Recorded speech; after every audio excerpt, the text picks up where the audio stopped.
السلام عليكم ورحمة الله تعالى وبركاته. نحمده ونصلي على رسوله الكريم. أما بعد فأعوذ بالله من الشيطان الرجيم. بسم الله الرحمن الرحيم. يا أيها الإنسان إنك كادح إلى ربك كدحا فملاقيه. صدق الله العظيم. رب اشرح لي صدري ويسر لي أمري واحلل عقدة من لساني يفقه قولي. Bangladesh youth community Malaysia কর্তৃক আয়োজিত আন্তর্জাতিক শ্রমিক দিবস 2024 উপলক্ষে মালয়েশিয়ার রাজধানী কুয়ালালামপুরের ডাউন টাউনে অবস্থিত উইসমা এমসিএর গ্র্যান্ড বলরুমে ইসলামে শ্রমিকের অধিকার শীর্ষক আলোচনা সভায় আপনারা যারা উপস্থিত হয়েছেন আপনাদের সবাইকে জানাচ্ছি আন্তরিক শুভেচ্ছা এবং অভিনন্দন। আহলান ওয়া সাহলান ওয়া মারহাবান বিকুম ফি হাদাল লিকা আত-তাইয়িব আল মুবারাক। আলহামদুলিল্লাহ, আমরা অত্যন্ত সৌভাগ্যবান যে আমরা এমন একটা ধর্ম পেয়েছি যে ধর্মটা মজলুমকে নিয়ে কথা বলে। The vulnerable people of the society, সমাজে যারা মজলুম, অসহায়, যাদের কথা কেউ বলে না, তাদের অধিকার নিয়ে ইসলাম কথা বলে। আলহামদুলিল্লাহ পড়েন। ইসলাম শ্রমিকের অধিকার নিয়ে কথা বলে, লেবার রাইটস নিয়ে ইসলাম কথা বলে, ইসলাম উইমেন রাইটস নিয়ে কথা বলে, নারী অধিকার নিয়ে কথা বলে, ইসলাম হিউম্যান রাইটস নিয়ে কথা বলে, ইসলাম মানবাধিকার নিয়ে কথা বলে, ইসলাম অ্যানিমাল রাইটস নিয়ে কথা বলে, প্রাণী অধিকার নিয়ে কথা বলে। আল্লাহু আকবার। আপনি চাইলেই একটা প্রাণীকে আঘাত করতে পারবেন না। আমাদের দেশে এটা খুব বাজে একটা কালচার। কুকুর একটা দেখলেই আমরা কি করি? হয় ঢিল ছড়ি, না একটা লাথি মারি। কিছুই করে নাই আপনাকে, পাশ দিয়ে যাচ্ছে দেখলেই কি ঢিল মারে, লাথি মারে। আরো অনেক জঘন্য জঘন্য কাজ আমরা করি। তাহলে যারাই যেখানে বিপন্ন, মানবতা যেখানে বিপন্ন, সেখানেই ইসলাম হাজির হয়েছে। আলহামদুলিল্লাহ। এজন্য ইসলাম পেয়ে আমরা খুশি না বেজার বলেন? এজন্য প্রত্যেক সালাতের পরে আমরা ঘোষণা দিই, রাদিতু বিল্লাহি রাব্বা ওয়া বিল ইসলামি দীনা ওয়া বি মুহাম্মাদিন নবিয়্যান ওয়া রাসূলা। আমরা আল্লাহকে রব হিসেবে পেয়ে খুশি, আমরা ইসলামকে দিন হিসেবে পেয়ে খুশি। তো আমরা রাসূল সাল্লাল্লাহু আলাইহি ইসলামকে নবী এবং রাসূল হিসেবে পেয়ে খুশি। তার মানে প্রত্যেক সালাতের পরে আমরা কি করি? এটা অ্যানাউন্সমেন্ট দেই। তো ইসলাম এমন একটা ধর্ম, যেখানেই মানবতা বিপন্ন সেখানেই ইসলাম হাজির। তো আজকে আমরা লেবার রাইটস ইন ইসলাম, ইসলামে শ্রমিকের কি অধিকার, শ্রমিকদের যে রাইটস আছে, অধিকার আছে, এটা নিয়ে ইসলাম কি বলে, এই টপিকে আমরা কথা শুনবো ইনশাআল্লাহ বিইذنিল্লাহ। সম্মানিত শুধু আমি শুরুতেই কালামুল্লাহ মাজিদের একটি আয়াত তেলাওয়াত করেছি, সূরাতুল ইনশিকাকের 6 নম্বর আয়াত, যেখানে আল্লাহ তাআলা ইরশাদ করছেন, ইয়া আইয়ুহাল ইনসানু ইন্নাকা কাদিহুন ইলা রাব্বিকা কাদহান ফামুলাকি। অর্থাৎ হে মানুষ, তুমি তোমার রবের কাছে পৌঁছা পর্যন্ত কঠোর পরিশ্রম করতে হবে, অতঃপর তুমি তার সাক্ষাৎ লাভ করবে। আমাদের আলটিমেট গোল হচ্ছে আমরা আল্লাহর কাছে ফিরে যাব, ঠিক কিনা বলেন? কেউ মারা গেলে আমরা কি বলি? ইন্না লিল্লাহি ওয়া ইন্না ইলাইহি রাজিউন। আমরা আল্লাহর জন্য এবং আল্লাহর দিকেই আমরা ফিরে যাব। তো আল্লাহ বলেন, ইন্নাকা কাদিহুন ইলা রাব্বিকা কাদহান ফামুলাকি। হে মানুষ, তুমি তোমার রবের কাছে পৌঁছা পর্যন্ত কঠোর পরিশ্রম করতে হবে, তারপরে তুমি তোমার রবের সাক্ষাৎ পাবে। তার মানে এই দুনিয়াটা হচ্ছে পরিশ্রমের জায়গা। প্রিয় ভাইরা, এখানে পরিশ্রম না করলে সফলতার দেখা মিলে না। বাঁচতে হলে, সারভাইভ করতে হলে, টিকে থাকতে হলে আপনাকে পরিশ্রম করতে হবে। এই পৃথিবীতে কেউ কাউকে জায়গা করে দেয় না, এখানে জায়গা করে নিতে হয়, ঠিক কিনা বলেন? আপনি যদি পরিশ্রম করেন, পরিশ্রমে যে ঘাম ঝরে শরীর থেকে, পরিশ্রমের ঘামে জন্ম নেয় সফলতার বীজ। আপনি যখন হাড় ভাঙা পরিশ্রম করবেন, এই পরিশ্রমে যে লোনা পানি বেরোবে, যে ঘাম বেরোবে, এই ঘামেই জন্ম নেয় সফলতার বীজ। এবং সফলতার কোনো শর্টকাট হয় না প্রিয় ভাইরা। অনেকে অল্পতে সফল হতে চায়, শর্টকাট খুঁজে, আছে না নাই? না, সফলতার জন্য আপনাকে লং কাটে যেতে হবে। ওখানে কোনো লিফট থাকে না, সিঁড়ি বেয়ে উঠতে হয়। অনেকে চায় যে সফলতার লিফটে উঠবো, সুইচ চাপবো, সাকসেসফুল ইন লাইফ। না, এত সহজ না, আপনাকে সিঁড়ি বেয়ে উঠতে হবে। তাহলে পরিশ্রমের কোনো বিকল্প নেই। এই দুনিয়াটা হচ্ছে পরিশ্রমের জায়গা, সংগ্রামের জায়গা। আপনি সফল হতে হলে আপনাকে পরিশ্রম করতে হবে, করতেই হবে।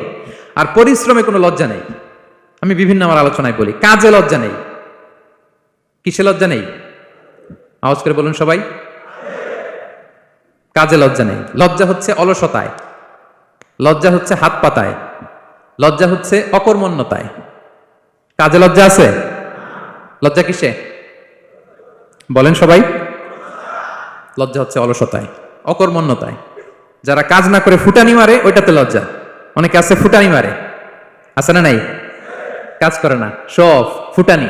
এই ফুটানিতে লজ্জা, কিন্তু পরিশ্রমে কোনো লজ্জা নেই। এজন্য আল্লাহ তাআলা বললেন, ইয়া আইয়ুহাল ইনসান ইন্নাকা কাদিহুন ইলা রাব্বিকা কাদহান ফামুলাকি। হে মানুষ, তোমার রবের কাছে পৌঁছা পর্যন্ত তোমাকে পরিশ্রম করতে হবে, হাড় ভাঙা পরিশ্রম করে আমার কাছে আসতে হবে, তবেই সফলতা মিলবে। অন্য আয়াতে আল্লাহ তাআলা বলছেন, লাকাদ খালাকনাল ইনসানা ফি কাবাদ, নিশ্চয়ই মানুষকে আমি কষ্ট এবং পরিশ্রম নির্ভর করে তৈরি করেছি। এই পৃথিবীতে টিকে থাকতে হলে তাকে পরিশ্রম করতে হয়, কষ্ট করতে হয়। এবং দুনিয়ার এই সাইকেলটা যদি দেখেন, দিন এবং রাতের যে সাইকেল, রাতকে আল্লাহ বানিয়েছেন ঘুমের জন্য, রেস্ট নেওয়ার জন্য, বিশ্রামের জন্য, আর দিনকে আল্লাহ বানিয়েছেন কর্মচঞ্চল করে, কাজের জন্য। দিনের মধ্যে কর্মস্পৃহা আছে। আল্লাহ তাআলা সূরা নাবাতে বলছেন, ওয়াজআলনান নাহারা মাআশা, আমি দিনকে বানিয়েছি কর্মচঞ্চল। দিনে আপনি কাজ করবেন, হাড় ভাঙা পরিশ্রম করবেন, তবেই সফলতা ধরা দিবে, ঠিক কিনা বলেন? তাহলে প্রথমে আমরা জানলাম এই পৃথিবীতে পরিশ্রম করতেই হবে, পরিশ্রমের কোনো বিকল্প নেই। সফল হতে চাইলে কি করতে হবে? আওয়াজ করে বলবেন, কি করতে হবে? এবং ইসলাম এই পরিশ্রমকে উৎসাহিত করে, পরিশ্রমের মাধ্যমে যে ইনকাম, এটাকে উৎসাহিত করে। বিষ্ণু ইসা ইসলাম বলেন, মা আকালা আহাদুন তাআমান কাত্তু খায়রান আইয়াকুলা মিন আমালি ইয়াদাইহি, মানুষ পরিশ্রম করে তার দুই হাত দিয়ে উপার্জন করে যে জীবিকা নির্বাহ করে, এর চেয়ে শ্রেষ্ঠ জীবিকা পৃথিবীতে আর নেই। আল্লাহু আকবার। আপনারা যারা কষ্ট করে ঘাম ঝরিয়ে উপার্জন করেন, এই পৃথিবীতে এর চেয়ে শ্রেষ্ঠ উপার্জন আর হতে পারে? পরিশ্রম করে ঘাম ঝরিয়ে আপনি যে রিজিক এর বন্দোবস্ত আপনার হয়, এই খাবারের চেয়ে শ্রেষ্ঠ খাবার পৃথিবীতে হতে পারে? এরপর বিষ্ণু ইসলাম বললেন, ওয়া ইন্না নাবিয়াল্লাহি দাউদ আলাইহিস সালাম কানা ইয়াকুলু মিন আমালি ইয়াদিহি, আল্লাহর নবী দাউদ আলাইহিস সালাম তিনি নিজ হাতের উপার্জন থেকে খেতেন। সুবহানাল্লাহি বিহামদিহি। তিনি আর্মর বানাতেন, যুদ্ধাস্ত্র। তিনি বর্ম বানাতেন, নিজ হাতে বর্ম বানিয়ে, যুদ্ধাস্ত্র বানিয়ে বিক্রি করে সেটা দিয়ে জীবিকা নির্বাহ করতেন। আল্লাহু আকবার। তাহলে পরিশ্রমের কোনো বিকল্প নেই। শ্রমের মাধ্যমে যে উপার্জন, এটা শ্রেষ্ঠ উপার্জন। তাই শ্রমজীবী যারা আছেন, মনক্ষুণ্ণ হবেন না, মন ছোট করবেন না। You are the superhero, you are the superhero, you are the remittance fighter of our country. এজন্য রাস্তা দিয়ে যখন হাঁটবেন, বুক ফুলিয়ে হাঁটবেন, আর বস্তা ভরে টাকা নিয়ে দেশে ফিরবেন, ঠিক কিনা বলেন? বুক ফুলিয়ে হাঁটতে হবে। এজন্য আমি আমার প্রিয় মাতৃভূমি বাংলাদেশের গভর্নমেন্টকে অনুরোধ করবো, আমাদের শ্রমজীবী ভাইদের যাতে সুবিধা হয়, এই ব্যবস্থা আপনাদের করতে হবে। বিনীত অনুরোধ রাখবো। শ্রম মন্ত্রণালয়ে যারা দায়িত্বে আছেন, স্পেশালি তাদেরকে রিকোয়েস্ট করবো, আমাদের শ্রমজীবী ভাইদের যেন কোনো কষ্ট না হয়, কারণ তাদের পাঠানো রেমিটেন্সে সচল থাকে আমার দেশের অর্থনীতির চাকা। তারা ভালো থাকলে ভালো থাকবে বাংলাদেশ। ভেরি সিম্পল, ঠিক কিনা বলেন? আমার যে ভাইটা পরিচ্ছন্নতা কর্মী, রাস্তা ক্লিন করে, এয়ারপোর্টে ওয়াশরুম ক্লিন করে, একজন পরিচ্ছন্নতা কর্মী, তারও 20 থেকে 30 হাজার টাকা বাংলাদেশে ঢুকে প্রতি মাসে। আপনি চিন্তা করতে পারেন? হ্যাঁ, 6টা মাস যদি রেমিটেন্স বন্ধ হয়, শ্রীলঙ্কার চেয়েও খারাপ অবস্থা বাংলাদেশে চলে যাবে। Just only 6 months. ভয়ঙ্কর অবস্থা হবে বাংলাদেশের। এটা আল্লাহর পক্ষ থেকে একটা স্পেশাল রাহমা, মার্সি এন্ড ব্লেসিংস, যা আমাদের রিজিকের তাগিদায় সারা বিশ্বে যে কাজ করতে হয়, আমরা কাজ করি আর দেশে টাকা পাঠাই, আর সচল থাকে আমার দেশের অর্থনীতির চাকা। আলহামদুলিল্লাহ পড়ে। সো বাংলাদেশের গভর্নমেন্টকে আমি বিনীত অনুরোধ জানাবো, শ্রম মন্ত্রণালয়কে অনুরোধ জানাবো, এয়ারপোর্ট অথরিটিকে অনুরোধ জানাবো, আমার শ্রমজীবী ভাইদের সাথে ভালো আচরণ করুন, তাদের সাথে কোঅপারেট করুন। বিশেষ করে যতগুলো দূতাবাস আছে সারা বিশ্বে, বাংলাদেশের যে মিশনগুলো, দূতাবাসগুলো, আমার শ্রমজীবী ভাইদের যে কোনো কাজকে অগ্রাধিকার ভিত্তিতে আপনারা সার্ভিস দিন। এটা দিতেই হবে, ঠিক কিনা বলেন? তারা ভালো থাকলে ভালো থাকবে বাংলাদেশ। তো এই জন্য শ্রমের কোনো বিকল্প নাই। নিজ হাতে উপার্জিত অর্থ, নিজ হাতে উপার্জিত কামাই, এটা শ্রেষ্ঠ কামাই। তো আলহামদুলিল্লাহ আজকের অডিয়েন্সের মধ্যে শ্রমজীবী ভাইয়েরা বেশি। আলহামদুলিল্লাহ পড়েন। এটা আমাদের সৌভাগ্য। এই যে বাংলাদেশে এখন চাকরি নাই, চাকরির বাজার মন্দা, মাস্টার্স পাস করে বেকার, টোটো কোম্পানির ম্যানেজার, এরকম আছে না নাই? তার বিপরীতে আল্লাহ তাআলা আপনাদেরকে মালয়েশিয়া নিয়ে আসছে। প্রতি মাসে আপনি টাকা পাঠান, আলহামদুলিল্লাহ। আপনি বাংলাদেশের যে উন্নয়ন, বাংলাদেশের যে ডেভেলপমেন্ট, এই যে স্মার্ট বাংলাদেশ বলে বলে মন্ত্রীরা মুখে ফেনা তুলে ফেলে, এটার গর্বিত অংশীদার আপনি, ঠিক কিনা বলেন? আপনি গর্বিত অংশীদার। You are the contributor, you are the real contributor. আপনার অবদানে বাংলাদেশ আজকে সচল, আলহামদুলিল্লাহ। সো মন ছোট করার কোনো সুযোগ নেই। নিজ হাতে উপার্জিত কামাই, এটা পৃথিবীর শ্রেষ্ঠ কামাই, আলহামদুলিল্লাহ। পরিশ্রমের মাধ্যমে যে উপার্জন, এটাকে ইসলাম আমাদেরকে উৎসাহিত করে। শুধু নামাজ, রোজা, জিকির এগুলো নিয়ে ইসলাম আমাদেরকে পড়ে থাকতে বলেনি। কোরআনিক অর্ডার হচ্ছে আপনার নামাজ শেষ, আপনি বেরিয়ে পড়বেন, কাজে বেরিয়ে যাবেন। ফাইদা কুদিয়াতিস সালাতু ফান্তাশিরু ফিল আরদি ওয়াবতাগু মিন ফাদলিল্লাহ। বিধানটা কার বলুন? আওয়াজ করে বলুন, বিধানটা কার? এটা কোরআনিক ভার্ডিক্ট, কোরআনের বিধান। নামাজ শেষ, গোল হয়ে বসে জিকির করতে বলা নাই আল্লাহ। আল্লাহ বলেছে ফান্তাশিরু ফিল আরদ ওয়াবতাগু মিন ফাদলিল্লাহ। জমিনে ছড়িয়ে পড়ো, আল্লাহর রিজিক তালাশ করো। নামাজ শেষ, বেরিয়ে যাবেন। কৃষক চলে যাবে মাঠে, শ্রমজীবী চলে যাবে ফ্যাক্টরিতে, শিক্ষকরা চলে যাবে তাদের শিক্ষা প্রতিষ্ঠানে, কর্পোরেট ওয়ার্ল্ডের লোকেরা চলে যাবে তাদের প্রতিষ্ঠানে। ডেভেলপমেন্ট করতে হবে, সিভিলাইজেশন করতে হবে। নামাজের পরে গোল হয়ে বসে থাকা চলবে না। কি ব্যালেন্স দেখেছেন ইসলাম। আজান হয়েছে তো মসজিদে আসো, নামাজ শেষ বেরিয়ে পড়ো, আলহামদুলিল্লাহ। কি ভারসাম্যপূর্ণ ইসলাম। ফাইদা কুদিয়াতিস সালাতু ফান্তাশিরু ফিল আরদ, যখন সালাত শেষ জমিনে ছড়িয়ে পড়ো, আল্লাহ রিজিক অন্বেষণ করো। তাহলে শুধু নামাজ রোজার মধ্যে ইসলাম নয়, আপনাকে কর্মঠ হইতে হবে, পরিশ্রম করতে হবে, হাড় ভাঙা পরিশ্রম। বিশ্বনবী সাল্লাল্লাহু আলাইহি ওয়াসাল্লাম অত্যন্ত পরিশ্রমী ছিলেন। He started his first career as a shepherd. সুবহানাল্লাহ। ওনার প্রথম ক্যারিয়ার উনি রাখাল হিসেবে শুরু করেছেন। রাখালরা যে কাজ করে, অর্থাৎ মরুভূমিতে ভেড়া, মহিষ, ভেড়া, ছাগল, তারপর বকরি, দুম্বা, এই চরানোর কাজগুলো দিয়ে বিষ্ণু সাল্লাল্লাহু তার ক্যারিয়ার শুরু করেছেন অ্যাজ এ শেফার্ড। বিষ্ণু সাল্লাল্লাহু বলেন, সহিহ বুখারীর বর্ণনা, মা বাআসাল্লাহু নাবিয়্যান ইল্লা রাআল গানাম। আল্লাহ তাআলা এই পৃথিবীতে এমন কোন নবী পাঠায় নাই যে নবীরা ছাগল চড়ায় নাই। সুবহানাল্লাহ পড়বেন না? সাহাবারা বললেন, ওয়া আনতা ইয়া রাসূলুল্লাহ, হে আল্লাহর নবী আপনিও ছাগল চড়িয়েছেন? বিষ্ণু সাল্লাল্লাহু বললেন, নাআম, আমিও ছাগল চড়িয়েছি। ওয়া কুনতু আরআহা আলা কারারিত লি আহলি মক্কা, আমি অল্প কিছু মজুরির বিনিময়ে, অল্প কিছু টাকার বিনিময়ে, সামান্য কিছু পারিশ্রমিকের বিনিময়ে মক্কার লোকদের ছাগল চড়িয়ে দিতাম। সুবহানাল্লাহ পড়েন। ছাগল হচ্ছে খুব প্যারা প্রাণী, ডানে টানলে বায়ে যায়, বায়ে টানলে ডানে যায়। তাদেরকে একসাথে করা অ্যাজ এ শেফার্ড, এটা মরুভূমিতে খুব কষ্টের কাজ। আল্লাহ তাআলা প্রত্যেক নবীকে দিয়ে ছাগল চড়িয়েছেন যাতে করে কিছুদিন পরে নবীরা মানুষ চড়াতে পারে। সুবহানাল্লাহ। আল্লাহ বুঝাতে চাইলেন, এখন ছাগল চড়াও, এদের উপর যদি কন্ট্রোল নিতে পারো তাহলে মানব জাতির উপর কন্ট্রোল নিতে পারবো। আল্লাহু আকবার। এজন্য প্রত্যেকটা নবীকে দিয়ে, সহিহ বুখারীর বর্ণনা, মা বাআসাল্লাহু নাবিয়্যান ইল্লা রাআল গানাম, আল্লাহ পৃথিবীতে এমন কোন নবী পাঠায় নাই যেই নবীকে দিয়ে আল্লাহ ছাগল চড়ায় নাই। তো বিষ্ণু সাল্লাল্লাহু আলাইহি ওয়াসাল্লাম ছাগল চড়িয়েছেন, অত্যন্ত সুঠাম দেহী ছিলেন, কর্মঠ ছিলেন। তার মানে বিষ্ণু সাল্লাল্লাহু আলাইহি ওয়াসাল্লামও পরিশ্রম করে উপার্জন করেছেন, ঠিক কিনা? ছাগল চড়াতেন, তার বিনিময়ে সামান্য কিছু পারিশ্রমিক নিতেন, মজুরি নিতেন, এতে লজ্জা নাই। এজন্য এই কথা দিয়ে শুরু করেছি যে কাজে লজ্জা নেই। এই তো বিষ্ণু সাল্লাল্লাহু আলাইহি ওয়াসাল্লামের ক্যারিয়ার গেল। আমরা যদি সাহাবাদের জীবনী দেখি, ওনারাও পরিশ্রমী ছিলেন। কেউ খেজুর বাগানে কাজ করতেন, কেউ কৃষি কাজ করতেন, কেউ বাজারে ব্যবসা করতেন, কেউ বসে থাকেন নাই। হাড় ভাঙা পরিশ্রম করেছেন প্রত্যেকটা সাহাবা। তারা আমাদের মডেল, তারা আমাদের সুপার হিরো, তারা আমাদের আইকন, ঠিক কিনা? নবীরা আমাদের মডেল, সাহাবারা আমাদের মডেল। বিষ্ণু সাল্লাল্লাহু আলাইহি ওয়াসাল্লাম কর্মঠ ছিলেন, ওনার সাহাবারা অত্যন্ত কর্মঠ ছিল। কেউ বসে থাকতেন না, পরিশ্রম করতেন, হাড় ভাঙা পরিশ্রম করতেন, উপার্জন করতেন। তারা আমাদের জন্য প্রেরণার বাতিঘর। অনেক সাহাবাদের বায়োগ্রাফি থেকে আপনাদেরকে ঘটনা শেয়ার করা যাবে। আমি একজন সাহাবার জীবনী শোনাবো আপনাদেরকে। আব্দুর রহমান ইবনে আউফ রাদিয়াল্লাহু তাআলা আনহু। 10 জন জান্নাতের, দুনিয়াতে বসে যে 10 জন সাহাবা জান্নাতের সুসংবাদ পেয়েছেন তাদের মধ্যে একজন, আলহামদুলিল্লাহ বলেন। আব্দুর রহমান ইবনে আউফ রাদিয়াল্লাহু তাআলা আনহু প্রথম 8 জন মক্কায় যারা কালিমা পড়ে মুসলমান হয়েছে তাদের একজন। তার স্ট্যাটাসটাকে জেনে নেন। তো তিনি যখন মক্কা থেকে হিজরত করে মদিনায় গেলেন, মনে রাখবেন মক্কা থেকে যে সাহাবারা বাড়ি ঘর ছেড়ে হিজরত করেছে তাদেরকে বলে মুহাজির, মানে হিজরতকারী সাহাবা। আর মদিনাতে যে সমস্ত সাহাবারা তাদেরকে রিসিভ করেছেন তাদেরকে বলে আল আনসার, মানে সাহায্যকারী সাহাবা। তো যারাই হিজরত করে মক্কা থেকে মদিনায় যেত, বিষ্ণু ইসলাম মদিনার কোন সাহাবীর সাথে তার ভাই পাতিয়ে দিতেন, আল মুআখাত, ব্রাদারহুড করে দিতেন, দায়িত্ব দিতেন যে তুমি এই সাহাবীকে দেখবে। তো আব্দুর রহমান ইবনে আউফ রাদিয়াল্লাহু তাআলা আনহু যখন হিজরত করে গেলেন, তার দেখভাল করার জন্য যে সাহাবীর দায়িত্ব পড়ল তার নাম হচ্ছে সাআদ ইবনে রাবিয়া, আনসারী সাহাবী রাদিয়াল্লাহু তাআলা আনহু। বিষ্ণু বললেন, সাআদ, আব্দুর রহমান ইবনে আউফ তোমার ভাই, ভাই বানিয়ে দিলেন। কি বানিয়ে দিলেন? তুমি তাকে টেক কেয়ার করবে, সে হবে তোমার মেহমান। সুবহানাল্লাহ।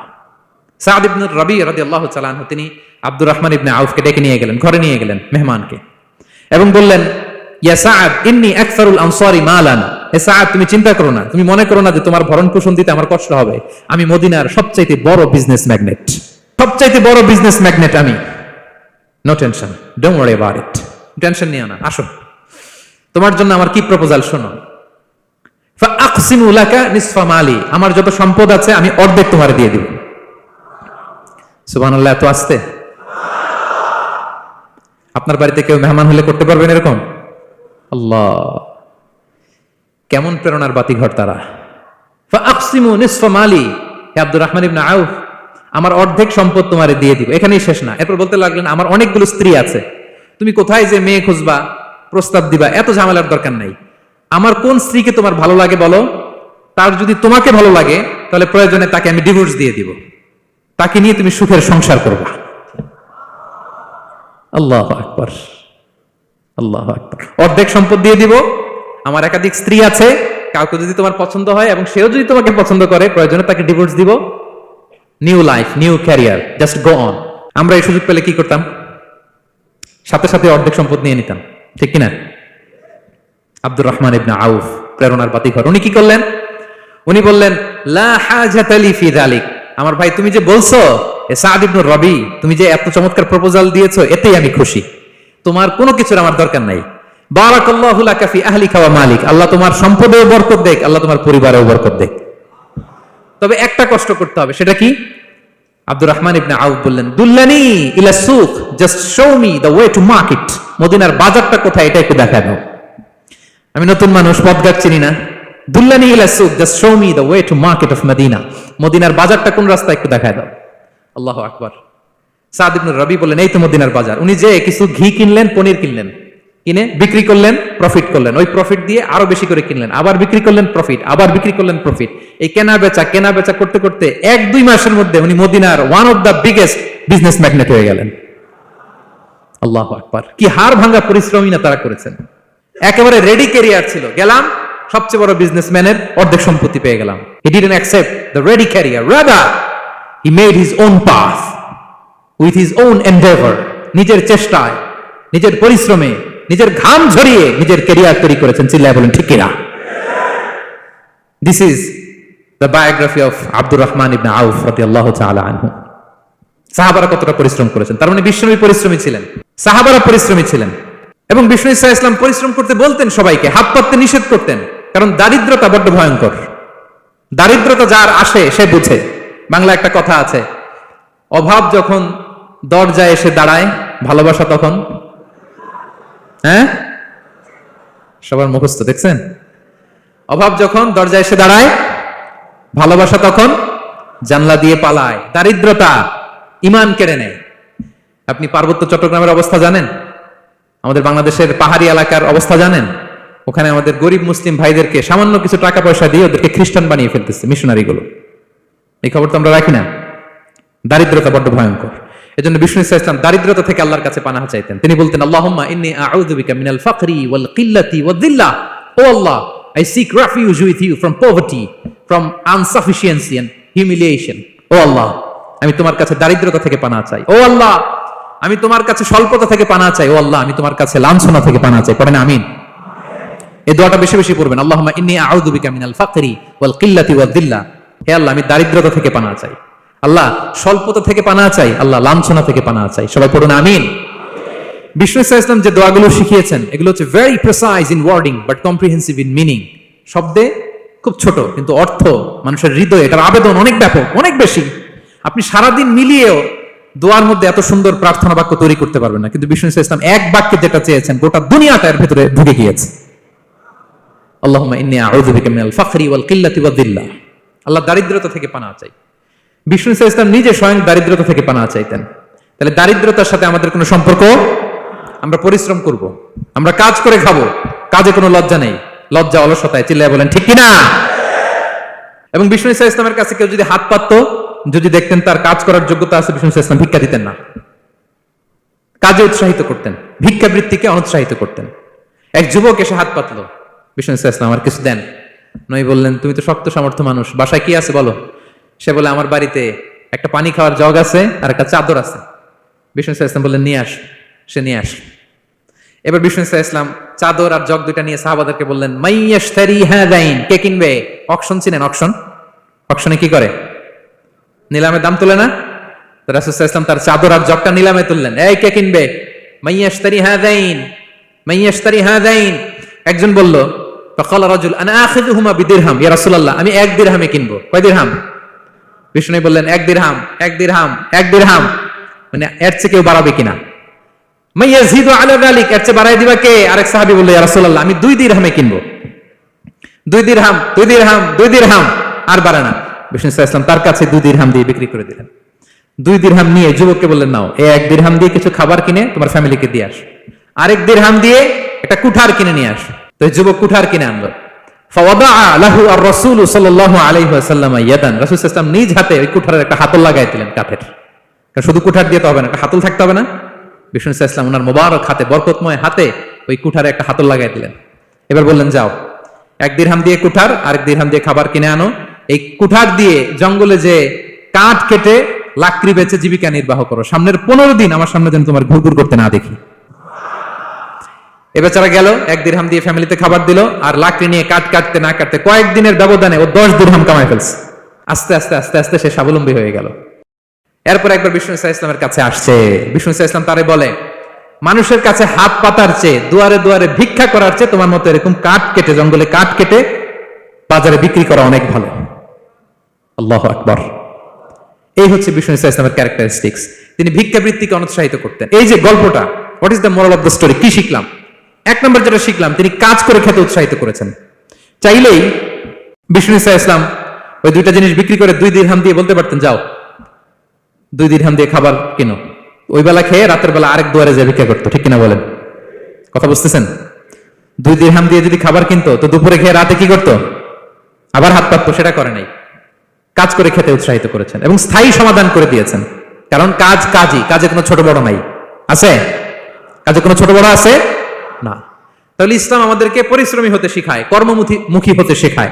ইসলাম কতটা কর্মমুখী ধর্ম দেখেন। বিষ্ণু ইসলাম বলেন, ইন কামাতিস সাআ ওয়া ফি ইয়াদি আহাদিকুম ফাসিলা। কেউ যদি দেখে কিয়ামত হয়ে যাচ্ছে, কি হয়ে যাচ্ছে? সবাই বলুন। কেউ যদি দেখে কিয়ামত হয়ে যাচ্ছে আর তার হাতে একটা চারা বীজ আছে, গাছের চারা, কি আছে? গাছের চারা। সে গাছের চারা রোপণ করতে গেছিল, ওদিকে যায় দেখে কিয়ামত শুরু হয়ে গেছে। বিষ্ণুনবী বলেন, ফাইন ইসতাতাআ আন লা তাকুমা হাত্তা ইয়াগরিসাহা ফালইয়াগরিসহা। সে যদি পারে কিয়ামত হওয়ার আগেই ওটা রোপণ করে দিতে, সে যেন তাড়াতাড়ি করে রোপণ করে দেয়। আল্লাহু আকবার। ইসলাম কতটা কর্মমুখী ধর্ম। কিয়ামত শুরু হয়েছে, বিষ্ণু বলেন তার উপর কিয়ামত আসার আগে সে যদি চান্স পায় চারা বীজটা যেন রোপণ করে দেয়। আর আমরা এখন আখিরুজ জামান, দাজ্জাল আসবে, কিয়ামত হয়ে যাবে, 2025 সালেই হবে, এগুলো বলে কাজকর্ম সব বন্ধ করে দিচ্ছে। এরকম ডাকাইত আছে না নাই? হ্যাঁ বলেন, আছে না নাই? তা আখিরুজ জামান কি আপনারা এটা শিখায়, এই লেসন শিখায়? আখিরুজ জামান আসবে, দাজ্জাল আসবে, তো আপনার সমস্যা কি? দাজ্জাল আসবে দেখি তো আপনাকে বিজনেস করে এমন টাকা কামাইতে হবে যাতে করে দাজ্জাল আসলে আমি আমার অর্থ দিয়ে মুজাহিদিন ভাইদেরকে সহায়তা করতে পারি। দাজ্জাল আসবে তো আপনার প্রবলেম কি? আপনার বডি বিল্ডিং করতে হবে, আপনার ফ্যামিলিকে তারবিয়া দিতে হবে, আপনার সোসাইটিকে সমৃদ্ধ করতে হবে, আপনাকে সভ্যতার কারিগর হইতে হবে। আপনার সব কাজ আপনি আরো বাড়াই দিবেন দাজ্জালের প্রশ্ন আসলে। এখন দাজ্জাল আসবে, 25 সালেই আসবে, 26 সালে কিয়ামত হবে। কি হবে ক্যারিয়ার দিয়ে? আর কি হবে ব্যবসা করে? এরকম আছে না নাই? এরকম করা যাবে? বিশ্বনবী কি বললেন? কিয়ামত হইতেছে, তুমি দেখতেছো চাক্ষুষ বিলা আয়ান, দেখতেছো কিয়ামত হইতেছে, আর তুমি গাছ লাগাইতে গেছিলা। যদি সুযোগ হয় কিয়ামত হওয়ার আগে আগে কি করো? গাছ লাগাও। সুবহানাল্লাহ পড়বেন না? প্রিয় ভাইয়েরা, আমরা যেন পরিশ্রমী হই, আমরা যেন কর্মঠ হই, আমরা যেন অলস না হই। বিষ্ণু ইসলাম অলসতা থেকে আল্লাহর কাছে পানাহ চাইতেন। আল্লাহ আমাদেরকে বোঝার তৌফিক দান করুক, আমরা পড়ি আমিন। আল্লাহর নবী সাল্লাল্লাহু আলাইহি ওয়াসাল্লাম শুধু পরিশ্রম করতে বলেছেন এমন নয়, তিনি পরিশ্রমীদেরকে পছন্দ করতেন। এক সাহাবীর সাথে তিনি মুসাফা করলেন, দেখলেন হাতটা বড্ড খসখসে, তিনি শ্রমজীবী সাহাবী। এটা যখন তিনি শুনতে পেলেন, তিনি পরম মমতায় আলতো করে ওই শ্রমিক সাহাবীর হাতে তিনি চুমু খেলেন। আল্লাহু আকবার। এবং ওনার আন্ডারে যারা কাজ করতো তাদের সাথে বিষ্ণু ইসলামের যে আচরণ, ওনার যে শ্রমিক, ওনার যে খাদেম, তাদের সাথে বিষ্ণু ইসলামের যে ডিলিং শুনলে আপনি অবাক হয়ে যাবেন, অবাক হয়ে যাবেন।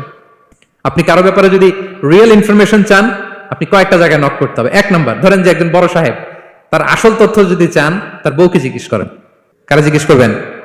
ওয়াইফকে জিজ্ঞেস করবেন, স্ত্রীকে, আসল তথ্য পাবেন। 2 নাম্বার, তার বাড়ির দারোয়ানকে জিজ্ঞেস করবেন। কাকে?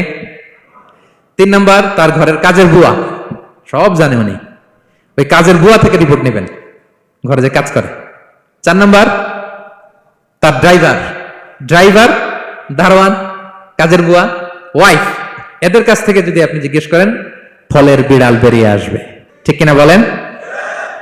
তো আসেন বিষ্ণু ইসলামের যে খাদেম, কর্মচারী, তারা একটু জিজ্ঞেস করি বিষ্ণু ইসলামের আচরণ কেমন ছিল। বিষ্ণু ইসলামের খাদেমের নাম হচ্ছে আনাস রাদিয়াল্লাহু আনহু। আলহামদুলিল্লাহ, খাদিম রাসূলুল্লাহ, বিষ্ণু ইসলামের খাদেম। আসেন ওনাকে জিজ্ঞেস করি যে বিষ্ণু ইসলামের আচরণ কেমন ছিল। আনাস রাদিয়াল্লাহু তাআলা আনহু বলেন, খাদিমতুন নবিয়্যা 10 সিনিন, আমি বিষ্ণু ইসলামের 10 বছর খেদমত করেছি। 1-2 বছর না, 10 বছর বিষ্ণু ইসলামের খেদমতে আমি নিয়োজিত ছিলাম। ফামা ক্বালা লি লিমা সানা'তা ওয়ালা লিমা লা সানা'তা, 10 বছরের মধ্যে একদিনও কখনো বলে না, এ আনাস এটা কেন করলা, এ আনাস এমনটা কেন হলো, এটা কেন করলা না, একদিনের জন্য বলে নাই। কেন এটা করছো, কেন এটা করো নাই, এরকম কোনো প্রশ্ন আমাকে কোনোদিন করে নাই। সুবহানাল্লাহ। আনাস রাদিয়াল্লাহু তাআলা আনহু কি ভুল করেন নাই? করছেন। ছোট মানুষ তো, একেবারে ছোট বাচ্চা ছিলেন। ওনার আম্মা যখন আনাস রাদিয়াল্লাহু তাআলা আনহুকে নিয়ে আসছে, বিষ্ণু সাল্লাল্লাহু আলাইহি ওয়াসাল্লাম মক্কা থেকে হিজরত করে মদিনায় আসলেন, সবাই বিশ্বনবীকে ঘিরে ধরলো, সবাই বিশ্বনবীকে সালাম দেয়, মুসাফা করে, হাদিয়া দেয়। আনাসের মা চোখের পানি ছাড়ে, বিশ্বনবীর কাছে লজ্জায় এসে বলে, ইয়া রাসূলুল্লাহ, সবাই আপনাকে উপহার দেয়, সবাই আপনাকে হাদিয়া দেয়, আমি আপনারে কি হাদিয়া দেব? হাদিয়া দেওয়ার মতো কিছু নাই আমার এই কলিজার টুকরা আনাস ছাড়া, আমি আনাসকেই আপনারে হাদিয়া দিয়ে দিলাম। ইয়াখদুমুকা ইয়া রাসূলুল্লাহ, হে নবী, আনাস আপনার খেদমত করবে, আপনার অজুর পানি এনে দিবে, আপনার মেসওয়াকটা এনে দিবে, আপনার জুব্বাটা এনে দিবে, আমি আমার কলিজার টুকরা, আমার নাড় ছেঁড়া ধন আনাসকেই আপনার উপহার দিয়ে দিলাম। আনাস রাদিয়াল্লাহু তাআলা বিষ্ণু সাল্লাল্লাহু আলাইহি ওয়াসাল্লামের সাথে থাকতেন, অজুর পানি এনে দিতেন, জামা এনে দিতেন। বিষ্ণু বললেন, আনাস আমার ওই জুব্বাটা নিয়ে আসো। ছোট্ট আনাস জুব্বা আনতে যে মদিনার বাচ্চারা খেলতেছে, আমাদের দেশে যে খেলে, কুতকুত খেলে, চারা খেলে, এইটা খেলে, সেইটা খেলে, ওই খেলাধুলা দেখে নবীর জামা আনার কথা উনি ভুলে গেলেন, বাচ্চাদের সাথে দাঁড়িয়ে খেলা দেখতে আরম্ভ করলেন। এখন সময় গড়িয়ে অনেক হয়ে গেল, আনাসও আসে না, জুব্বাও আসে না। ঘটনা কি? বিষ্ণু সাল্লাল্লাহু আলাইহি ওয়াসাল্লাম বললেন, যাই নিজের জামা নিজে নিয়ে আসি। তো বের হলেন, যে দেখে সর্বনাশ, আনাসকে পাঠাইছি জুব্বা আনতে, আনাস দেখি এদিকে খেলার মধ্যে মগ্ন হয়ে আছে। বিষ্ণু সাল্লাল্লাহু আলাইহি ওয়াসাল্লাম কিছুই বললেন না, চুপ করে যে উনিও আনাসের পিছনে এভাবে দাঁড়িয়ে রইলেন, কিছুই বলে না। তো আনাস খেলা একবার এদিকে দেখে, একবার ওদিকে দেখে, একবার এদিকে ঘুরতে ঘুরতে হঠাৎ দেখে পিছনে কে? স্বয়ং বিশ্বনবী। আল্লাহ, বিশ্বনবীর দেখে তো আনাস রাদিয়াল্লাহু তাআলা কলিজাটা এখানে চলে আসছে ভয়। হায় হায়, আজকে খবর আছে, হায় হায়, আমার না জুব্বা আনতে বলছিল, আমি কি কাজ করলাম? ভয়ে আটকে উঠছে। বিষ্ণু ইসলাম ধমক দেয় নাই, পিট্টি দেয় নাই, কিছু করে নাই, শুধু একটা মুচকি হাসি দিয়েছে। আনাস রাদিয়াল্লাহু তাআলা আনহু বলে, বিশ্বনবীর সেই দিনের মুচকি হাসির শাসন মৃত্যুর আগ পর্যন্ত আমাকে সোজা রাস্তায় রেখেছে, আর ডানে বায়ে করি নাই কোনোদিন। তার মানে শাসন করতে জানলে ব্যাট মারা লাগে না, শাসন করতে জানলে গায়ে হাত তোলা লাগে না, শাসন করতে জানলে মুচকি হাসি দিয়ে শাসন করা যায়, ঠিক কিনা বলেন? বিশ্বনবীর মুচকি হাসির শাসন আনাস রাদিয়াল্লাহু তাআলা আনহুকে আজীবন সোজা রাস্তা রেখেছে। তাহলে শ্রমজীবীদেরকে বিষ্ণু সাল্লাল্লাহু আলাইহি ওয়াসাল্লাম কতটা সম্মান করতেন, শ্রদ্ধা করতেন, ভালোবাসতেন, বুঝতে পারছেন সবাই? প্রিয় ভাইয়েরা, লেবার রাইটস ইন ইসলাম, ইসলামের শ্রমিকের অধিকার। শ্রমিকদেরকে ইসলাম কমপক্ষে 7টা অধিকার দিয়েছে। কয়টা? 1 নাম্বার, ইসলাম একজন শ্রমিককে প্রথম যে অধিকারটা দিয়েছে সেটা হচ্ছে কাজ শেষে, শ্রম শেষে তার পারিশ্রমিকের অধিকার, মজুরি পাওয়ার অধিকার, কাজ শেষে বেতন পাওয়ার অধিকার। কাজ করেছেন তো আপনি বেতন পাবেন, এটা আপনার অধিকার। বেতন বা পারিশ্রমিক এটা একটা কর্মজীবীর অধিকার। আপনার কোম্পানির মালিক যে আপনার বেতন দেয়, এটা কি দয়া করে? করুণা? তো এটা যদি করুণা হয়, সে যে আপনার কাজ করে দেয়, এটাও তো করুণা, এটা তো আর বড় করুণা, কি বলেন?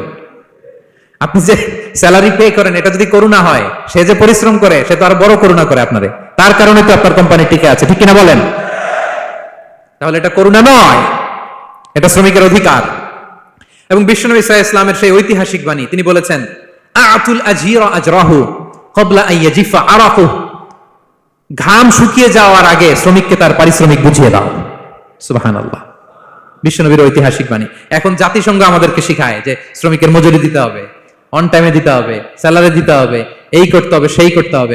মানবাধিকারের কর্মীরা আমাদেরকে শিখায়, তারা শিখানোর 1500 বছর আগে বিশ্বনবী সাল্লাল্লাহু আলাইহি ওয়াসাল্লামের ঐতিহাসিক বাণী, তিনি বলেছেন, আতুল আজীরা আজরাহু ক্বাবলা আন ইয়াজিফা আরাকু, শ্রমিকের ঘাম শুকাবার আগে তার মজুরি পেমেন্ট করে দাও।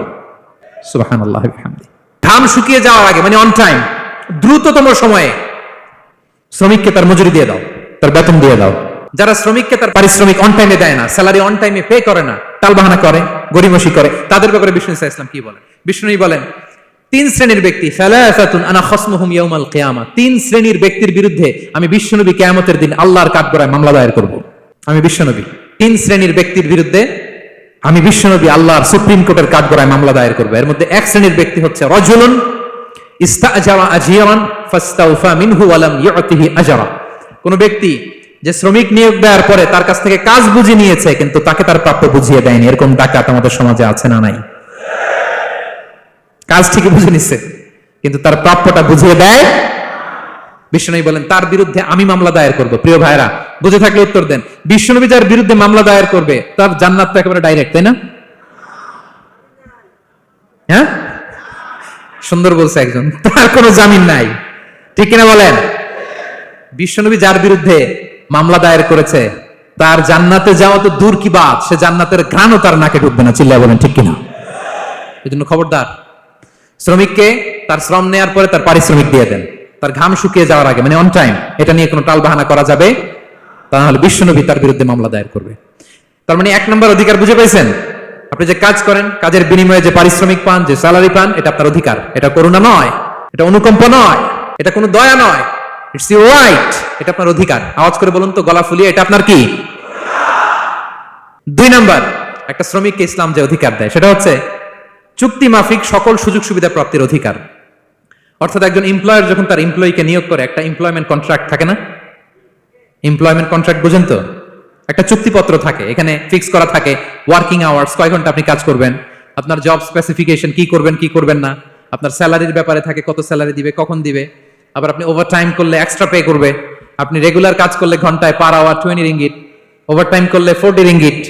তারপর আপনি কখন ব্রেক নেবেন, একটা ব্রেক থাকে না, যে এই টাইমে একটা ব্রেক দিতে হবে, এগুলো মিউচুয়াল আন্ডারস্ট্যান্ডিং এ এমপ্লয়মেন্ট কন্ট্রাক্টে থাকে। আপনি হলিডে কখন করবেন, ছুটি থাকতে হবে, টানা 7 দিন কাজ করানো যাবে বলেন?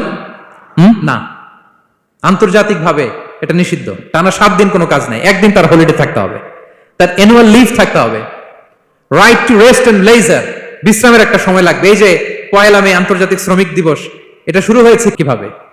ইউনাইটেড স্টেটস অফ আমেরিকার শিকাগোতে 1986 সালে এই কাজের বিরুদ্ধে তারা আন্দোলন করেছিল। টানা 7 দিন তাদেরকে দিয়ে গাদার মতো খাটুনি খাটাতো, দাসের মতো তাদের সাথে আচরণ করা হতো। তারা আন্দোলন শুরু করেছিল, 8 জনকে গুলি করে নিহত করা হয়েছিল। সেখান থেকে এই মে দিবস। কিন্তু বিশ্ব ইসলাম 1500 বছর আগে এই শ্রমিকদের অধিকারের ব্যাপারে সোচ্চার ছিলেন। আলহামদুলিল্লাহ বলেন। তাহলে right to rest and leisure, UDHR, universal declaration for human rights, এগুলো সব নির্ধারিত আছে। তার মানে একজন শ্রমিকের 2 নম্বর অধিকার হচ্ছে চুক্তি অনুযায়ী সকল সুযোগ সুবিধা প্রাপ্তির অধিকার। আপনার চুক্তি করছেন, আপনি এটা দিবেন, কিন্তু কাজের পরে আপনি ফ্যাসিলিটি দিচ্ছেন না, এটা করা যাবে বলেন? করা যাবে? আল্লাহর কোরআন কি বলছে শুনুন। আল্লাহর কোরআন বলে, ইয়া আইয়ুহাল্লাযীনা আমানু আউফু বিল উকুদ, O you who believe fulfil your contract, ও বিশ্বাসীরা তোমরা তোমাদের চুক্তি পূর্ণ করো। ওয়া আউফু বিল আহদি ইন্নাল আহদা কানা মাসউলা, তোমরা যে কমিটমেন্ট করেছো, যে কন্ট্রাক্ট করেছো, এই চুক্তি তোমরা পূর্ণ করো। তা না হলে কিয়ামতের কঠিন ময়দানে এই চুক্তির ব্যাপারে, কন্ট্রাক্টের ব্যাপারে, এই এগ্রিমেন্টের ব্যাপারে আপনারা জিজ্ঞেস করবে কে? তাহলে যা চুক্তি করেছেন সুযোগ সুবিধা, তাই আপনাকে দিতে হবে। মালিক ভাইয়েরা মনে থাকবে তো নাকি? এগ্রিমেন্টে যা যা বলেছেন, যা যা লিখে সিগনেচার করেছেন, তাই আপনাকে দিতে হবে। আদেশটা কার? সবাই বলুন। আপনি মন চাইলে হায়ার করবেন, আর পরের দিন ফায়ার করবেন, এরকম করা যাবে? হ্যাঁ, চাইলে হায়ার ফায়ার, মন যা চায় তা করবেন, এটা করা চলবে না। তাহলে 2টা অধিকার গেল। 3 নম্বর, একজন শ্রমিককে ইসলাম যে অধিকার দিয়েছে সেটা হচ্ছে সুন্দর আচরণ পাবার অধিকার।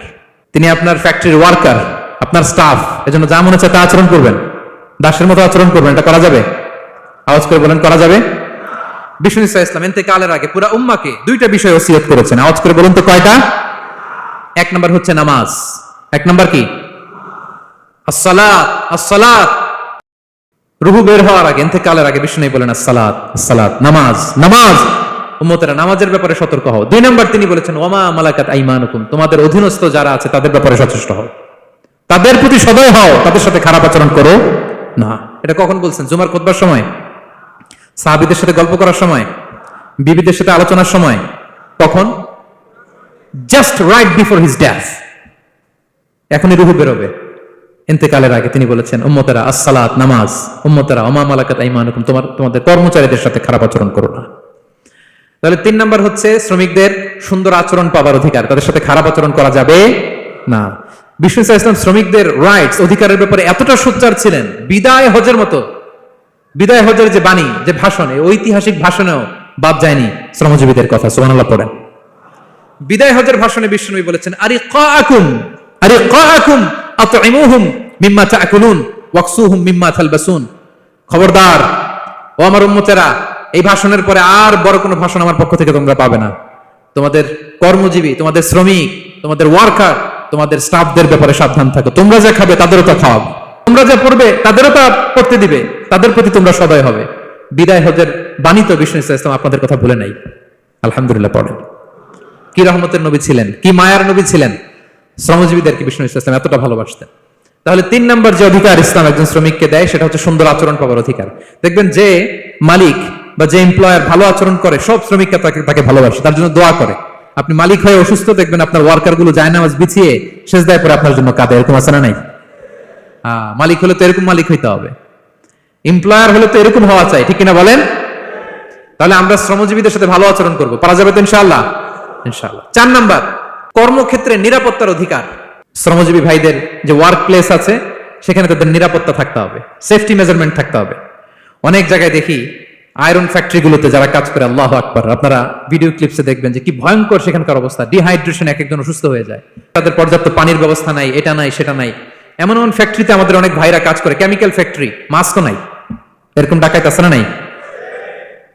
কেমিক্যাল ফ্যাক্টরিতে যারা কাজ করবে এদেরকে মাস্ক দিতে হবে, এদেরকে হ্যান্ড গ্লাভস দিতে হবে। নির্মাণ শ্রমিক যারা আছে তাদেরকে হেলমেট দিতে হবে। প্রত্যেকটা ফ্যাক্টরিতে ফায়ার এক্সটিংগুইশার লাগবে, আগুন লাগলে অগ্নি নির্বাপক যে যন্ত্র, এগুলোর দরকার আছে না নাই বলেন? গাদার মতো ঢোকার জায়গা নাই, বেরোয়ার জায়গা নাই, সেফ এন্ট্রি নাই, সেফ এক্সিট নাই, হাজার হাজার মানুষ কাজ করে, আগুন লাগলে সব পুরো ছাই। এরকম হয় না প্রিয় ভাইরা? বলেন, আওয়াজ করে বলেন, হয় না এরকম? অহরহ আমরা দেখি বাংলাদেশ। অগ্নি নির্বাপক যন্ত্র নাই, না, এটা করা যাবে না। আগুন লাগলে কিভাবে আপনি আগুন নেভাবেন, কিভাবে তাদের সেফটি সিকিউরিটি এনশিওর করবেন, এগুলো সব আগে থেকে নির্ধারণ থাকতে হবে। তাহলে 4 নাম্বার হচ্ছে নিরাপত্তা অ্যাজ এ এমপ্লয়ার, এটা আপনাকে এনশিওর করতে হবে। 5 নাম্বারে সাধ্যের বাইরে কোনো কাজে বাধ্য না করার অধিকার। সাধ্যের বাইরে কিছু আপনি তার উপর চাপিয়ে দিতে পারবেন, এমন হেভি ওয়ার্কলোড দিতে পারবেন না যেটা তার শরীরে কুলায় না। এরকম ডাকাইত আছে যে পারে না, তারপরে তার উপর কাজ চাপিয়ে দেয়, আছে না নাই বলেন? বলেন। ওয়ার্কারের স্বাস্থ্যহানি হয়, অঙ্গহানি হয়, এবং এমন ছোট ছোট বাচ্চাদের দিয়ে কাজ করায়, শিশু শ্রম, এটা তো আইনত দণ্ডনীয় অপরাধ, এটা করা যাবে না।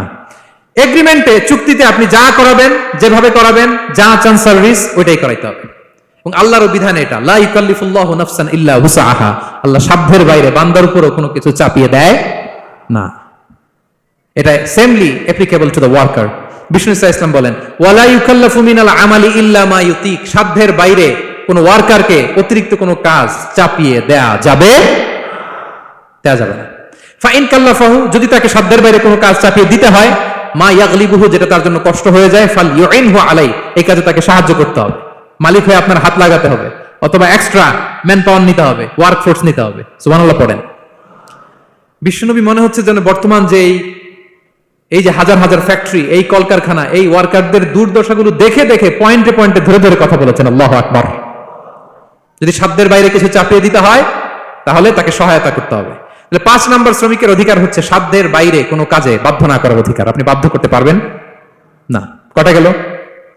5টা। মাশাআল্লাহ, খুব মনোযোগী শ্রোতা। 6 নম্বরে শ্রমিকের উপর আল্লাহ যা যা ফরজ করেছেন তা আদায়ের অধিকার দিতে হবে আপনাকে। সালাতের সময় হলে তাকে নামাজ পড়তে দিতে হবে।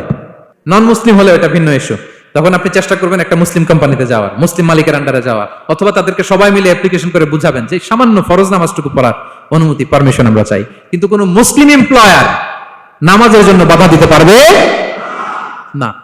রমজান মাসে রোজা রাখা শ্রমিকের জন্য ফরজ না, অনুমতি দিতে হবে। নারী কর্মীদেরকে, যারা নারী কর্মী আছে তাদেরকে পর্দার অনুমতি দিতে হবে, হিজাবের অনুমতি দিতে হবে। মালিক তো দূরের কথা, আমাদের বাংলাদেশে অনেক বিশ্ববিদ্যালয়ের শিক্ষকরাই অনুমতি দেয় না। এরকম ডাকাত শিক্ষক আছে না নাই? এরকম জালেম বাংলাদেশে আছে না নাই? ঢাকা বিশ্ববিদ্যালয় চিন্তা করা যায়, মুসলিমদের টাকা দিয়ে যে বিশ্ববিদ্যালয়, ওখানে আমার বোনেরা পর্দা করে যেতে পারে না, আমার মুসলিম বোনেরা হিজাব পড়তে পারে না, নেকাব পড়তে পারে না। এই অধিকার কি শিক্ষককে দেওয়া হয়েছে? কথা বলেন না, never, you never can do that.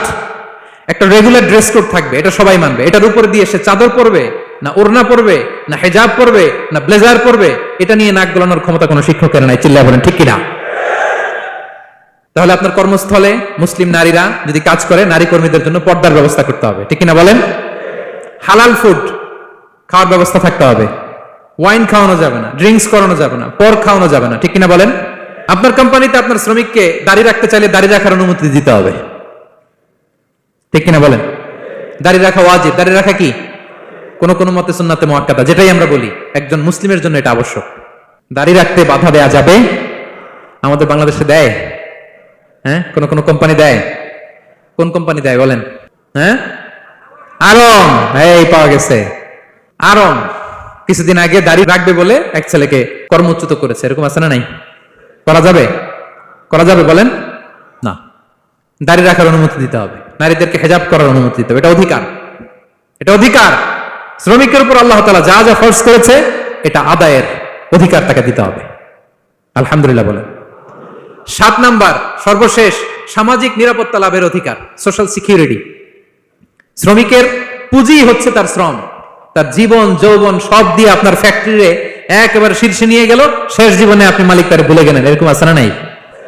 No, তার জন্য সোশ্যাল সিকিউরিটির ব্যবস্থা করতে হবে। অনেক শ্রমিক ভাইরা আছে সারা জীবন ফ্যাক্টরির জন্য কাজ করে শেষ বয়সে দুরারোগ্য ব্যাধিতে আক্রান্ত, তাদের খোঁজ খবর কেউ নেয় না। এটা গভর্নমেন্টের দায়িত্ব। গভর্নমেন্ট ফান্ড থেকে, কোম্পানির ফান্ড থেকে, অথবা কোনো যাকাত ফান্ড থেকে, অথবা কোনো এন্ডাওমেন্ট ফান্ড থেকে, অর্থাৎ ওয়াকাফের ফান্ড থেকে তাদের সোশ্যাল সিকিউরিটির ব্যবস্থা করতে হবে। সামাজিক নিরাপত্তা দরকার আছে না নাই বলেন? এটা আপনাদের অধিকার। এই 7টা অধিকার ইসলাম একজন শ্রমিককে দিয়েছে। তো শ্রমিককে ইসলাম শুধু অধিকারই দিয়েছে, মালিকের কোনো অধিকার নাই নাকি? এবার মালিকরা খেপে উঠছে। এতক্ষণ মালিকরা চুপচাপ, আমি দেখতেছি তো, এতক্ষণ যা যা বলতেছি মালিকরা চুপচাপ শুনতেছে। যখনই বলছি মালিকের অধিকার আছে না নাই, মালিকরা কে আছে? হ্যাঁ, ইসলাম চেক এন্ড ব্যালেন্স করেছে। ইসলাম হচ্ছে ভেরি ব্যালেন্স রিলিজিয়ান, ভারসাম্যপূর্ণ একটা জীবন ব্যবস্থা। শ্রমিকেরও দায়িত্ব আছে। শ্রমিকেরও কি প্রিয় ভাইয়েরা দায়িত্ব আছে।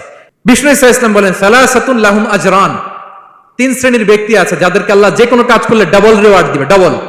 আপনি নামাজ পড়লে যাওয়া সওয়াব, এক করলে দ্বিগুণ সওয়াব।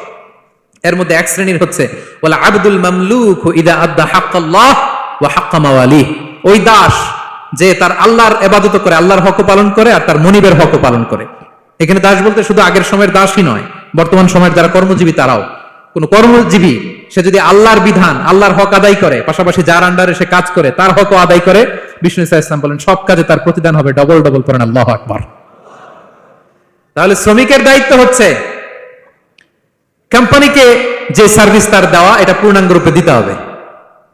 এটা হচ্ছে শ্রমিকের দায়িত্ব। 1 নম্বরের দায়িত্ব হচ্ছে লয়ালটি, আমানতদারিতা। 1 নম্বর দায়িত্ব কি? আপনি বেতন নেন আপনার বসের কাছ থেকে, কোম্পানির কাছ থেকে, কিন্তু সার্ভিস দেন আরেক কোম্পানির, হবে? বলেন, যার নুন খাই তার গুণ গাইতে হবে। আপনি যেই কোম্পানি থেকে স্যালারি নেন, সার্ভিস আপনার তাকে দিতে হবে। লয়ালটি থাকতে হবে, বিশ্বস্ততা, এটা জরুরি, এটা থাকতে হবে। আপনার মালিক আপনার কাছ থেকে এই লয়ালটি প্রাপ্ত, সে যেন আপনার উপর আস্থা রাখে, আপনার বস যেন আপনার উপর আস্থা রাখতে পারে, এইটা মালিকের অধিকার। কথা কি বুঝেন? হ্যাঁ, এবার শ্রমজীবী ভাইরা একটু ঠান্ডা হয়ে গেছে, দেখছেন চেক এন্ড ব্যালেন্স। কথা বলেন ঠিক কিনা? আপনার মালিক আপনার কাছ থেকে এটা প্রাপ্য, এটা তার অধিকার, বিশ্বস্ততা। ইন্না খায়রা মান ইস্তাজারতাল কবিউল আমিন, যাকে নিয়োগ দেওয়া হবে তার মধ্যে 2টা কোয়ালিটি থাকতে হয়। কয়টা? মুসা আলাইহিস সালাম ফেরাউনের বাবুর্চিকে 1 থাপ্পড় মারলেন রেগে মেগে। উনি থাপ্পড় মারছিলেন আদব শিক্ষা দেওয়ার জন্য, কিন্তু বেচারা সাথে সাথে মরে গেছে। উনি মারছিলেন আদব শিখানোর জন্য, বেচারা যে মরে যাবে মুসা আলাইহিস সালাম জানতেন না। এখন দেখে সর্বনাশ, সেটা তো মরে গেছে, অক্কা পাইছে। উনি দিলেন দৌড়। মুসা আলাইহিস সালাম দৌড়াতে দৌড়াতে প্রাণ ভয়ে চলে গেলেন আরেক সীমান্তে, মিশর ছেড়ে আরেক এলাকায়। যে দেখে কিছু লোক ধাক্কাধাক্কি করে তাদের উটগুলোকে পানি খাওয়াচ্ছে, আর 2টা মেয়ে পাশে চুপ করে বসে আছে। উনি বুঝতে পারলেন মেয়েগুলো এই ইয়াং ছেলেদের সাথে ধাক্কাধাক্কি করে টিকতে পারবে না। উনি এগিয়ে গেলেন, বললেন তোমরা পানি খাওয়াবো ওটদেরকে? হ্যাঁ খাওয়াবো, আসো। উনি ওটগুলো নিয়ে সবাইকে সরিয়ে পানি খাইয়ে দিলেন, মেয়েরা চলে গেল। এবার বাবার কাছে যেয়ে বললো, বাবা এমন এক ছেলের সন্ধান পাইছি, ছেলেটা খুব ভালো, আমাদের চেহারার দিকে তাকায় না, মাটির দিকে তাকিয়ে কথা বলে। আজকে এই লোক না থাকলে আমরা আমাদের ওটগুলোকে পানি খাওয়াতে পারতাম না। আর ভিনদেশী লোক, আমরা চিনিও না। ইন্না খায়রা মান ইস্তাজারতাল কবিউল আমিন। বাবা কাজ করেন, আমাদের তো রাখাল লাগবে, আমাদের দেখভাল করার জন্য তো একজন সুপারভাইজার দরকার, এই ছেলেকে আপনি কাজে রেখে দেন। সুবহানাল্লাহ বলবেন না? হ্যাঁ। বাবা বললো যাও নিয়ে আস। মেয়ে 2জন যে বললো আব্বার কাছে চলেন, আব্বা আপনার কথা বলবে, আপনার সাথে আলাপ করবে। মুসা আলাইহিস সালাম বললেন ঠিক আছে, তোমরা পেছনে পেছনে যাও, আমি তোমাদের আগে আগে যাই। তোমরা আমাকে বলবা যে ডানে না বায়ে না সামনে। সুবহানাল্লাহ পড়বেন না?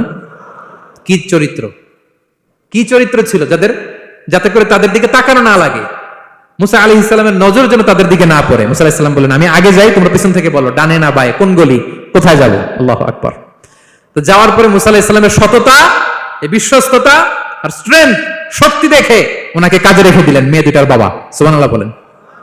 আর বললেন এত বছর কাজ করবা, পারিশ্রমিক হচ্ছে কাজ যখন শেষ আমার এক মেয়েরে তোমার কাছে বিয়ে দিয়ে দিব।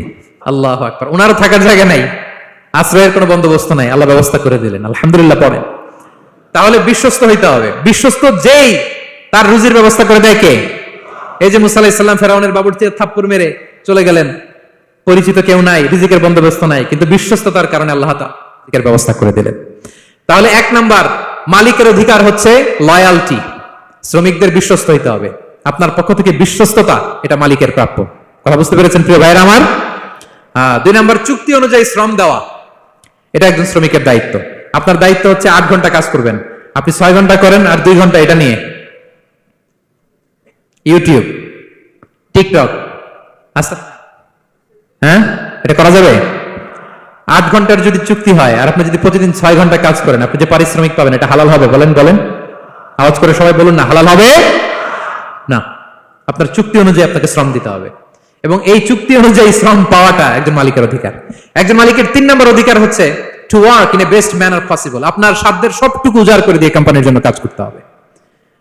কোন কাজ করলে সর্বোচ্চ ওয়েতে করতে হবে, সবচেয়ে বেস্ট ম্যানারে করতে হবে। অনেকে আছে ধরি তো ধরি না, করি তো করি না, এরকম আছে না? নাই না, ইসলাম এটা বলে না। বিষ্ণু ইসলাম বলেন, ইন্নাল্লাহা ইউহিব্বু ইযা আমিলা আহাদুকুম আমালান আইয়ুতকিনা। আল্লাহ তাআলা ওই কর্মচারীকে পছন্দ করে, আল্লাহ সুবহানাহু ওয়া তাআলা ওই কর্মচারীকে পছন্দ করে, ওই লোককে পছন্দ করে যে ব্যক্তি যখন কোনো কাজ করে ওটা মজবুত ভাবে করে, চমৎকার ভাবে করে, দ্য বেস্ট ওয়ে পসিবল, সুন্দর ভাবে করে। এরকম কাজ করা যাবে তো? বলেন বলেন, যাবে? এবং যে শ্রমিক, যে কর্মজীবী ভাইরা এইভাবে কাজ করে, তারা মালিকের নজরে পড়ে যায় খুব তাড়াতাড়ি, ঠিক কিনা বলেন? তাদের বেতন বেড়ে যায় তাড়াতাড়ি, তাদের অবস্থা তাড়াতাড়ি ভালো হয়। 4 নম্বর অধিকার হচ্ছে আপনি আন্তরিকতার সাথে কাজ করবেন, আপনার মালিকের কোম্পানিকে নিজের কোম্পানি মনে করবেন। পারা যাবে? শ্রমিক ভাইরা আমার, আমার কলিজার টুকরা শ্রমজীবী ভাইরা, মালিকের কোম্পানিকে নিজের কোম্পানি মনে করা যাবে? অনেকে দেখবেন যে নিজের গাড়িটা খুব সেফলি ড্রাইভ করে, কিন্তু বসের গাড়ি নিয়ে যখন ড্রাইভ করে তখন আর এই এক্সট্রা কেয়ার নাই, এরকম আছে না? নাই। নিজের জিনিস খুব দেখে শুনে রাখে, কিন্তু কোম্পানির জিনিস যখন ইউজ করে ওইখানে সেই দেখভাল তারা নাই, এরকম আছে না? নাই। এরকম করবেন আপনারা না। আপনি যে কোম্পানিতে কাজ করেন এটা নিজের কোম্পানি, ওইটার উত্তর সাকসেস, সফলতার জন্য আপনাকে আন্তরিক হইতে হবে। তাহলে এই 4টা অধিকার আল্লাহ তাআলা প্রত্যেকটা মালিককে দিয়েছে। তাহলে চেক এন্ড ব্যালেন্স হয়েছে? কথা কি সবাই বুঝতে পারছেন? আলহামদুলিল্লাহ। পড়েন। পুরো আলোচনার সামারি বলি 1 মিনিটে। 1 number lesson, take away message সাথে করে নিয়ে যাবেন, যেটা শুরুতে বলেছিলাম। 1 নাম্বার কথা হচ্ছে সফলতার জন্য পরিশ্রমের কোনো বিকল্প নেই। হাড় ভাঙা পরিশ্রম করতে হবে আমাদের, আমাদের ক্যারিয়ারের জন্য, আমাদের ব্যবসার জন্য, আমার চাকরির জন্য আমাদের হাড় ভাঙা পরিশ্রম করতে হবে। কারণ শ্রমে কোনো লজ্জা নেই, পরিশ্রমে কোনো লজ্জা নেই, ঠিক কিনা বলেন? লজ্জা কিসে? অলসতায়। আমরা অলস হব না, অকর্মণ্য হব না, হাত পাতবো না, আমরা পরিশ্রম করে খাবো। 2 নাম্বার কথা, নবীগণ এবং সাহাবাগণ অত্যন্ত পরিশ্রমী ছিলেন, কর্মঠ ছিলেন, তারা আমাদের আইকন, সো আমরাও পরিশ্রমী হব। ইসলাম শ্রমিকের ব্যাপারে, শ্রমিকের অধিকারের ব্যাপারে এত জোরালো বক্তব্য দিয়েছে, পৃথিবীর কোন ধর্ম এভাবে দেয় নাই, ঠিক কিনা? সো আমরা যারা মালিক আছি, আমরা যেন আমাদের অধীনস্থ শ্রমজীবীদের প্রতি সদয় হই, তাদের অধিকার আদায়ের জন্য আমরা সচেষ্ট হই। আর আমরা যারা শ্রমিক আছি, কর্মজীবী আছি, আমরা আমাদের মালিকের কোম্পানিকে যেন নিজের কোম্পানি মনে করি, আন্তরিকতার সাথে, লয়ালটির সাথে যেন আমরা কাজ করি। আল্লাহ তাআলা আমাদের কাজে, কর্মে, পরিশ্রমে, ক্যারিয়ারে, চাকরিতে, ব্যবসায় ভরপুর বারাকা দান করুক। আওয়াজ করে পড়ুন আমিন। হাযা মা ইনদি ওয়াল ইলমু ইনদাল্লাহ আলাইহি তাওয়াক্কালতু ওয়া ইলাইহি উনীব। ওয়াসসালামু আলাইকুম ওয়া রাহমাতুল্লাহি তাআলা ওয়া বারাকাতুহু।